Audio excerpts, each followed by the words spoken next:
呢啲細嘅地方咧，亦都肯定有自己缺點㗎。就網上啲人亦都會講呢個地方點唔好啊，嗰個地方點唔好啊咁。即係任何一個景點啊，都會有優點啊、缺點啊咁。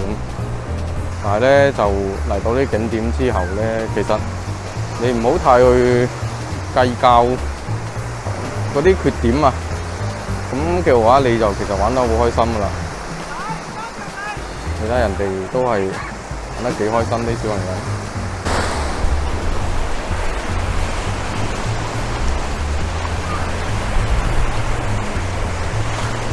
我而家咧就行得比較深嘅位置啊，所以咧啲海浪都一下一下咁拍過嚟，好舒服嘅。不過咧有一點我覺得就比較奇怪，就係呢啲 ATV 車啊，好似冇乜人去監管佢哋，咁你即係租咗部車就可以隨意開啦。即係畢竟呢度係沙灘嚟㗎嘛，咁你咁樣開車嘅話咧，無論大朋友又好，小朋友又好，都係有一定嘅風險喺度。比如話呢位大哥佢部車又攤唔着火啦，即係唔係話個個都對呢啲車都係好熟悉嘅喎。出咗咩問題嘅話，其實好難處理嘅。講翻剛才個主題啦，咁咧網上嘅人咧，其實對好多嘢啊，因為網絡嚟講就其實唔使負責任嘅，冇人知道你其實係邊個人。冇一個熟人嘅一個邊際關係喺度，所以講嘢都好隨意，同埋唔係話個個人都有興趣去發表意見。係一啲比較中意發表意見嘅人，就變咗意見領袖，即係無論佢係大又好細又好啦，只要你係發表意見，你就有你嘅話語權。然後你就會影響到人哋嘅睇法，即係對一個地方、對一個景點嘅唔同嘅睇法。呢啲睇法咧係咪客觀咧，就見仁見智啦。但係我可以咁講，成本越低嘅睇法就係越唔客觀嘅，因為唔使負責任啊嘛，所以可以隨意咁講，所以就更加去主觀咁去睇呢啲景點啦。譬如話呢個海灘咁我可以揾出佢嘅缺點就係，哇！呢個救生衣收費好貴喎，冇得自由游水喎。即係又或者好似海陵島嗰邊啊，都離呢度唔係好遠嘅。咁啲人個個都話水魚島喎。事實上咧，海陵島嗰邊咧都有好多好負面嘅新聞。但係咧呢啲評論啊，各人有各人嘅自由，但係你話真係負責任，應唔應該去負責任咧？又或者作為觀眾嘅你哋，會唔會對呢啲評論會有一個客觀嘅睇法啊？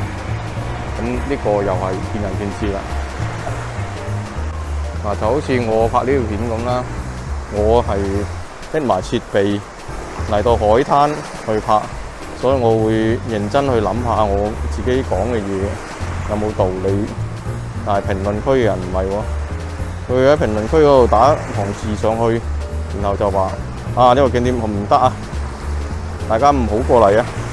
我係本地人，我都唔推薦啦咁。我覺得有時候就呢啲嘢就係好唔負責任啦。同埋希望大家喺睇到網上嘅類似評論嘅時候，無論點都好，希望大家長個心眼，思考一下對方講嘅嘢啱抑或唔啱，有幾成啱。無論係景區又好啊，然後對呢個世界嘅觀感都好啊，可能大家唔係咁中意話嗰啲正能量、負能量嗰啲好貼標籤嘅呢種講法咯。但係我覺得就係考慮問題嘅時候，我希望大家都係去好客觀嘅，從自己冷靜嘅時候角度去考慮，唔好俾人哋嘅言論去左右你自己嘅思想。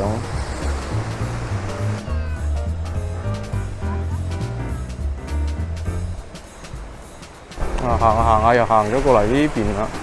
咁嘅，因為佢咧就呢邊咧就有幾間酒店喺度嘅，然後咧酒店呢邊咧就有一個區域係應該係酒店嗰邊嗰啲人嚟呢邊落水遊嘅。嗱，好似剛才嘅主題咁樣，大家都會話冇着救生衣嘅話咧就唔俾遊啊，因為救生衣係收好貴錢啊咁。但係如果你行到嚟沙灘嘅另外一邊，你會發現好似呢度都冇人規定話一定要着救生衣嘅喎。你可以好隨意咁着住啲泳衣落水去，即係唔好話去遊啦，咁去喺個旁邊嗰度浸下海水，好似冇人去限制呢樣嘢咯。嗰邊咧一樣會有救生員嘅，但係咧就睇得會鬆好多，唔似得另外一邊。所以咧好多嘢真係唔可以立亂去信網上嘅人嘅講法。一定要有真憑實據，同埋你自己最好有個親身感受嘅。大家可以見到啦，呢邊係冇規定要着救生衣㗎，不過亦都唔保證你安全㗎。老實講係，但係咧，你基本上喺海邊呢度咧，你只要唔遊去深水區嘅話，即使係抽筋啊，或者俾嗰啲水母吉到啊，都好。都唔會話有太大嘅危險性喺度，安全同埋自由咧就只能夠二選一嘅。但係咧，我唔覺得呢度有咩危險喺度咯。出嚟玩咧就大家開心就好啦，唔好諗咩嗰啲好負面嘅嘢啊，嗰啲嘢食啊唔好食啊都算數啦，唔好去怪責你自己嘅計劃行程有咩唔妥嘅地方，因為畢竟負面嘅嘢其實都係一種經歷，都係一種人生嘅有趣嘅地方。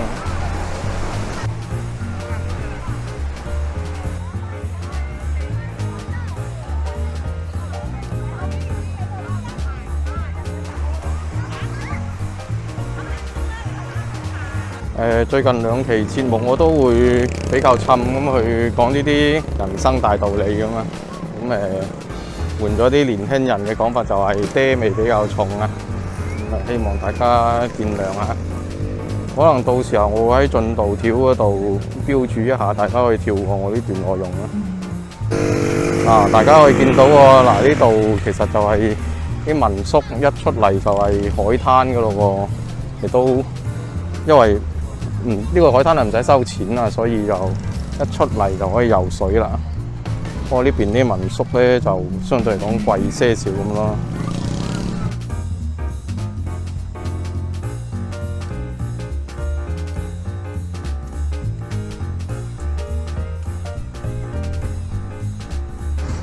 嗰邊有呢個 ATV 車同埋摩托艇嘅租賃攤位喎，睇下先。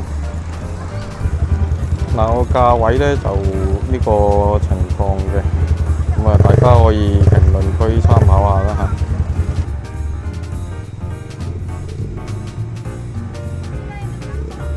嚇。價錢平貴咧，大家可以喺評論區嗰邊發表下自己嘅睇法。我個人覺得就又唔係話平，又唔係話貴咁咯。不過我自己好似對呢啲好似唔係好感興趣。如果可以嘅話，我寧願我自己買一部，然後我喺度開。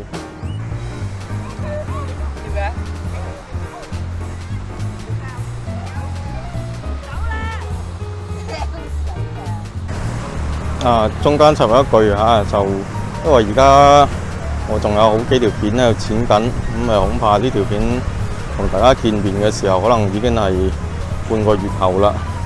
到時候亦都開始開漁㗎啦，亦都即係嗰個漁船可以出海嘅，因為而家咧係休漁期，唔俾出海。無論點都好啦，就希望可以俾到大家，如果係嚟呢度玩嘅一個參考啊，同埋即使係唔嚟呢度都好啦。就如果係睇到呢片嘅朋友咧，希望可以俾大家一啲諗法啊、思考啊，或者一啲快樂啊！朋友們大家好啊！而家就係第3日㗎喇，咁我諗住今日再去附近一條漁村行一下呢，就結束呢次行程啦。同埋呢，今日個天呢，就同前兩日有啲唔同啊！前兩日都係陽光普照同埋好曬，今日呢就有些少陰天。陰天呢，我覺得可能反而好些少，因為今年嚟講，廣東呢度個天氣都係非常之熱嘅。上面講就38、39、40度咁啦，咁但係據傳話都已經超過咗40度㗎啦。琴晚呢就食飯嗰段我就冇拍到嘅，因為時間都比較夜咁。咁咧，我哋去食咗啲海膽炒飯，又冇食咩海鮮，亦都冇乜特別啊。因為咧，本人咧就唔係好識食嘅，咁食呢方面都比較求其。咁即使係食到啲好嘢，都好難評價話係咪特別好啊咁樣。所以咧就之前燒鵝嗰度，我哋都係就咁簡單拍咗，係都唔做啲咩評價。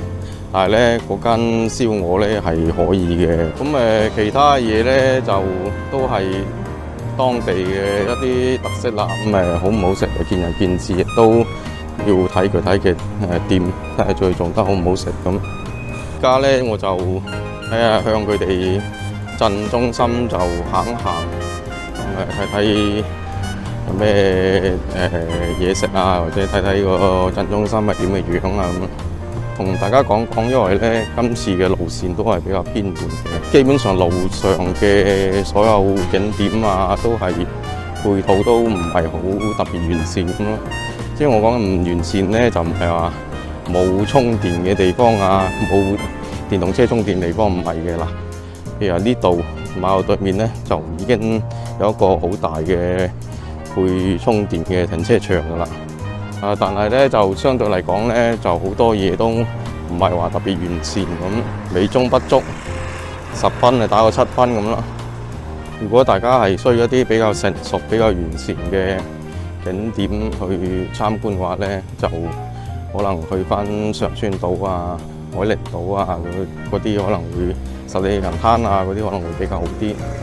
但係咧，我個人咧就唔會話太中意嗰啲比較出名嘅景點咁，我自己係想揾啲稍微安靜些少地方行行。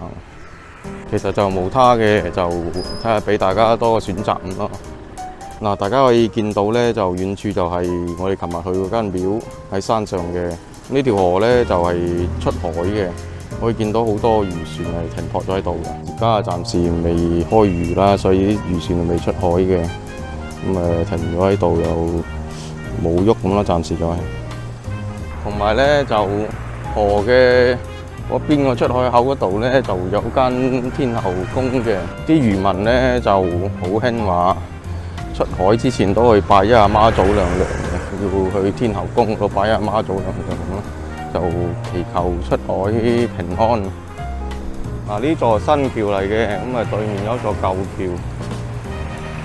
嗱，同埋大家可以見到啊，呢個咧就係佢哋嘅鎮中心一個舊區啦，就係可以見到係好多啲舊樓喺度嘅。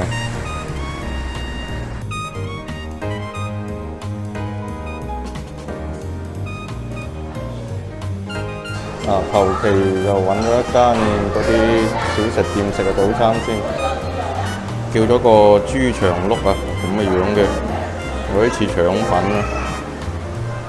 裏邊係包咗啲豆芽喺度嘅，同埋喺面頭啲芝麻喺度。好啦，食完早餐啦，咁我哋再繼續簡單行一下。哇！呢個犀利喎，魚翅湯喎，虎沙皮喎，哇！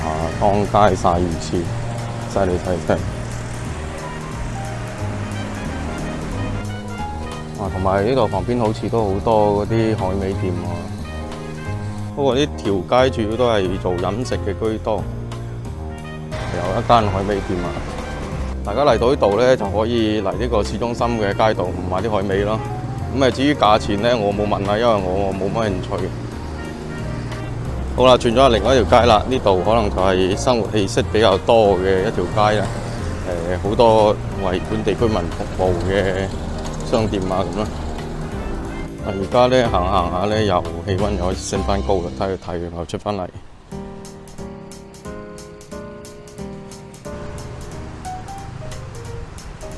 呢啲商店咧就比較老嘅，都係啲以前嗰啲百貨店啊。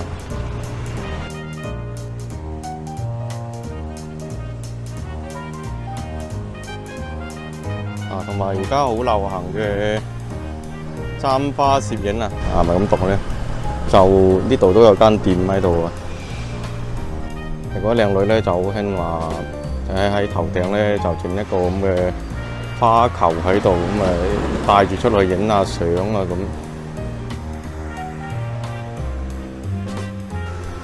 都係嗰句啦，就呢度咧就係相對嚟講咧比較寧靜咁，亦都可以睇到今日咧其實已經係星期六㗎啦。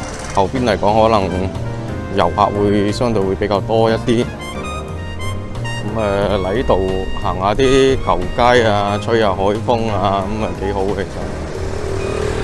包滿足啊！同埋咧呢度有連續有3間呢個雞飯店，咁好似係主打白切雞飯啊咁嘅。我哋見到啲漁民伯伯就戴住頂帽，開住摩托咁。後邊嗰啲係村嚟嘅喎，係嘛？有啲舊屋喺度。越向前咧就越覺得呢度似村啦。前面嘅方向咧就應該係行翻去嗰條河嘅另外一頭，即係出海口嗰邊嘅。嗱，呢度又有間嗰啲舊嘅百貨店啊。呢啲舊嘅百貨店令我回憶翻起以前，我以前細個時候咧，就村嗰度咧就有啲咁嘅百貨店，就乜都賣嘅。基本上一條村嘅使用，即係各種各樣嘅用品啊，都喺嗰度可以買齊㗎啦。咁啊，旁邊咧就有啲糧站，即係賣米啊、賣油咁嘅。啊，反正都差唔多去到海邊啦，我哋行去啲村屋嗰度睇下。呢座樓咧就好似我以前嗰個百貨店嗰啲供銷社啊，嗰啲大樓咁啦。呢種石米。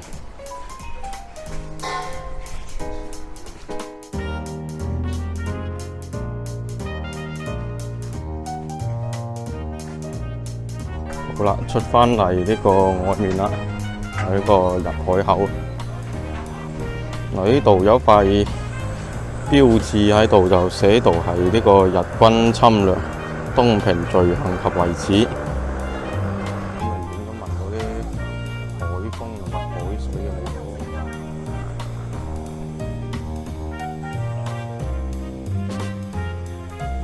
前面係到東平中學啊，呢個鎮嘅中學。咁大家亦都可以睇到啊，呢條馬路啊，佢其實咧就係一條環鎮路嚟嘅。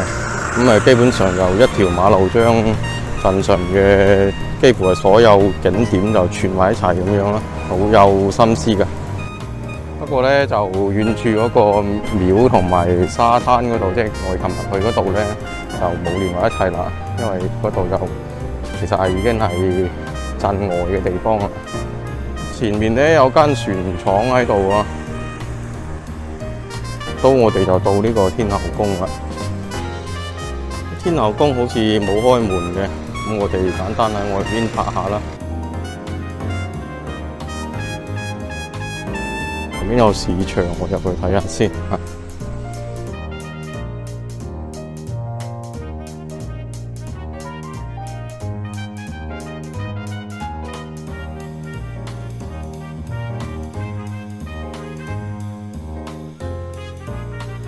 市場咧，似乎係可能村民佢哋都慣咗係早上就嚟賣餸嘅，咁而家成10點幾嘅，可能都即係冇乜人啦。哇！就係旅遊區。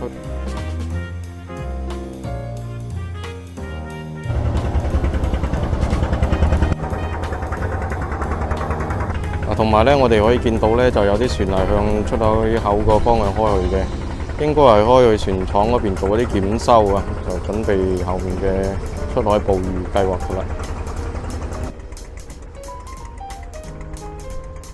呢個應該係喺附近近海嗰度撈咗啲魚翻嚟。大家唔知見唔見到啊？遠處咧山上有啲好大嘅風力發電機，咁啲人都好中意叫佢風車山啊咁嘅。其實一路過嚟我都見到好多噶啦，就呢種風力發電機。同埋咧喺海上都會有呢種發電機嘅。我琴日見到喺海上嘅好遠處地方係有一排嘅，好多個喺度。不過呢個角度應該睇唔到。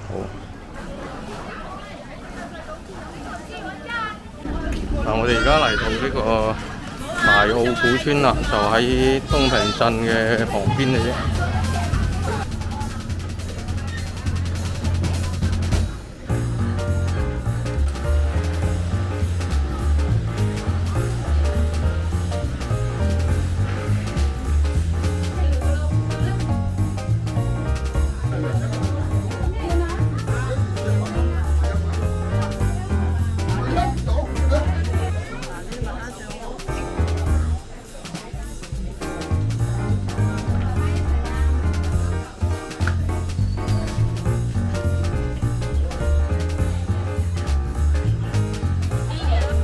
而家呢度有一個大澳博物館喎。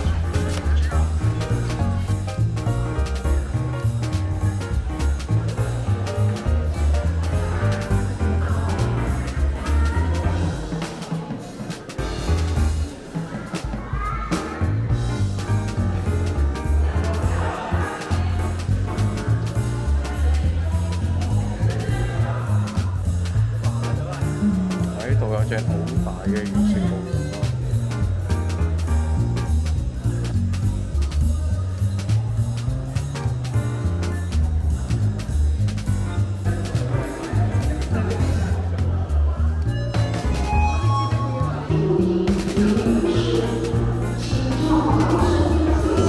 大家可以見到咧，剛才就村裏面咧就比較商業化嘅，咁亦都人好多啊。但係咧又其實冇咩睇咁。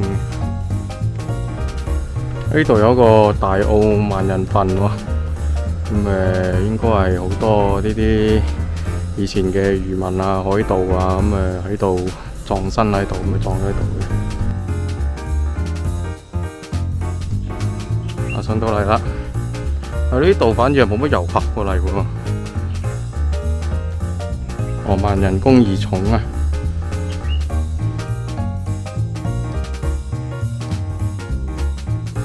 呢度後土神啦，差唔多好似啲地主公咁啦，應該係。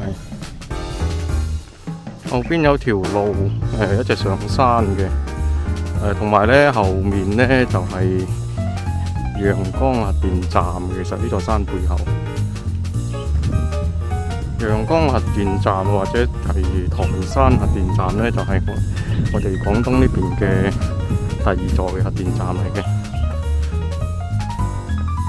觀海綠道啊，行到係啲索氣。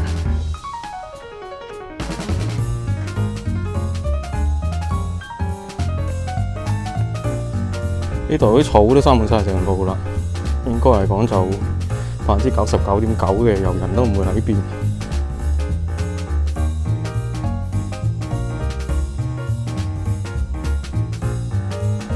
嗱，呢度咁嘅喎，就係一個懸崖嚟嘅。以前啲海盜如果喺度匿埋幾好。同埋咧，大家喺畫面上面見到一個防波堤嘅，嗰邊咧就係核電站噶啦。呢度咧有條繩拉咗喺度嘅，好明顯就係唔俾啲遊客過嚟噶啦。咁即使係我哋唔過去都好，我哋都可以見到個核電站嘅嗰個防波堤嘅。同埋咧，如果我哋再上嗰邊山頂咧，應該係可以見到核電站全貌嘅。不過我諗住就唔過去啦，大家或者可以網上睇下圖片咁啦。呢其實咧就剛才入村嗰度旁邊咧就有一條路就係一個隧道嘅，就直接係村嗰座山咧就通往核電站嗰邊嘅。事先聲明啦，我自己就未試過去嗰邊，咁亦都諗住就唔去啦，所以亦都唔上心去了解或者討論啦。關於呢個台山或者陽江核電站，因為佢正好喺交界位置嘅，咁咧就其實網上係有啲爭議嘅。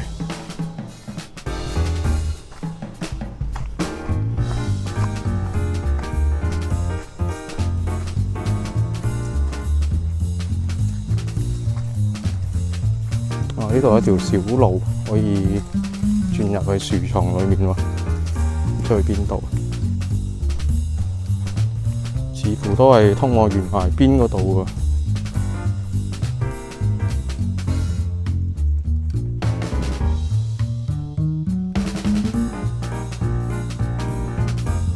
好似差唔多度可以。哦，呢度都有啲護欄喺度嘅。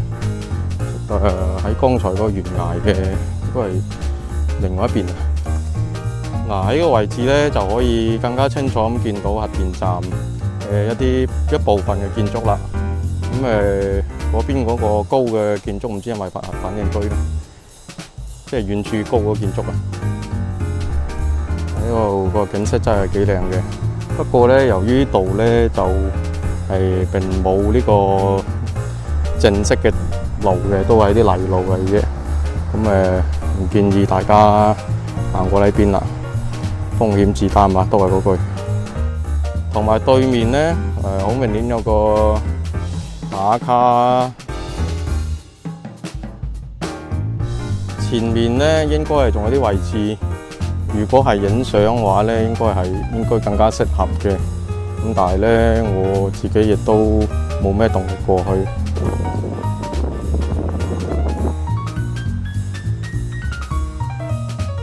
同埋咧，呢度有啲比較特別嘅植物咁啊。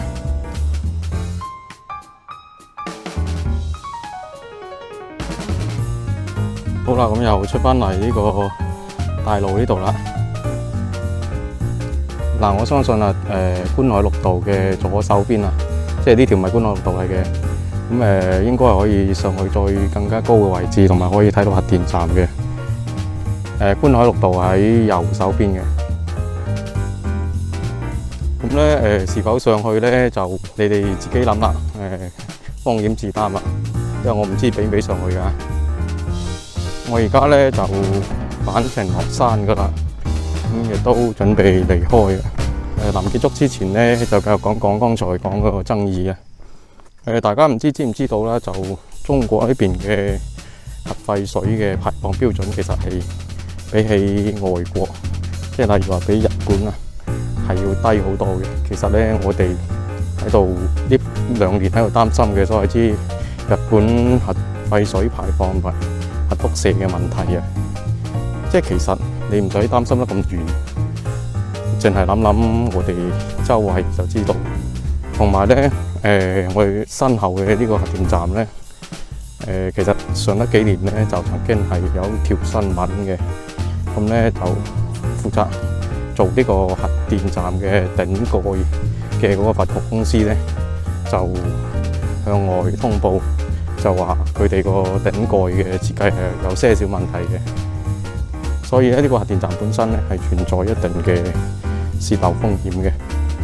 咁咧一定就我自己唔係一個核專家啊，所以咧我只能夠話係一定。至於有幾高，同埋後邊咧國家是否有去做一個補救工作咧，去做修復咧？我相信我嘅國家係有咁嘅能力去處理呢個問題嘅。所以咧，我喺度亦都呼籲啊，大家早自己同自己製造嗰啲太大嘅焦慮咁咯。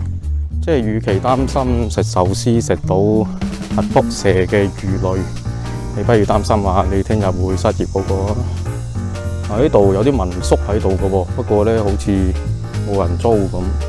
即係其實咧，我開頭咧就嚟度之前有些緊張，話揾唔到地方住嘅。但係咧一路落嚟咁多嘅地方揾房係比較容易嘅。